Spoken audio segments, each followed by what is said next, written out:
นี่ครับพี่น้องกำลังได้นำอบนำหองกันครับผมครับ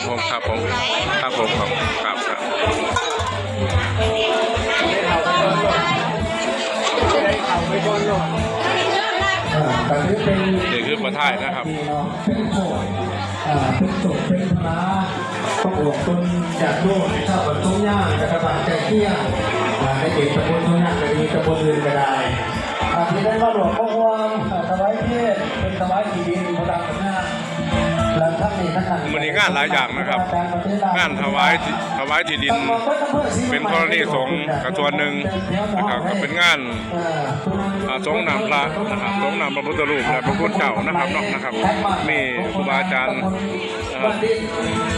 มาจากหลายวัดนั่นกันนะครับจากเจ้าคณะอำเภอก็เดินทางมา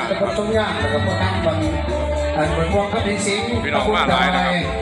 บแล้วก็คนทางมันเข้ามาในตำบลนาเดินตรงย่างเขต2ครูบาอาจารย์กันญาติร่วมกันถึงเองสงหนามเป็นไม่ได้ยากเด้สิเดชมาสงหนามมาได้หลายตัวนี้ได้หลายเนี่ยนี่ตัวหมาก็สงลูก1 2 ลูกในวัดเขาเนาะมือนี้คนได้เจ้าได้มากแล้วก็จะพาเด้ยาผ้าให้เองน้ำมันของเขาผสมผู้โมมี่เพราะว่ามีความสุขความเจริญทุกกายสบายใจอายุมันคนเดียวสันใดในความหมายของหนาท่านผู้ใดอยากโชคจากมันกับส่วนนี้มีไพ่แซงคนทางกระทั่งเขาได้ดอกส่วนนี้ขอน้ำมันละโชคลาภท่านพูดว่าสมบัตินาเด้อถือว่าโอเคเลยนะท่านพูดได้เลยปากว่าให้สมใจเจ้าเด้อมันมาโอเคเนาะ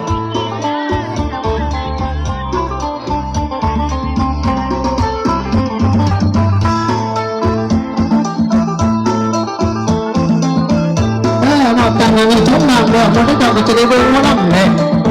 ว่าน้ำแต่ก็พอตั้งมันนั่งหามาให้ออกต้นยาลูกบึงยาลูกก็ซอยเป็นเองดอกแต่ว่ากับรักกับซัมมาเพิ่งนะเป็นจังหวะแต่สักท่าซัมมาหามาเด่นข้อมูลในการลูกมวลกวนลูกไทยลูกหน้ามวลกวนลูกไทยลูกหน้าคือว่าดีเลยถ้าวันนี้บริษัทอะไรก็ต้องทิ้งเรื่องตัวนี้ก็ดีเลยครับเพราะนั่นมันทิ้งได้มา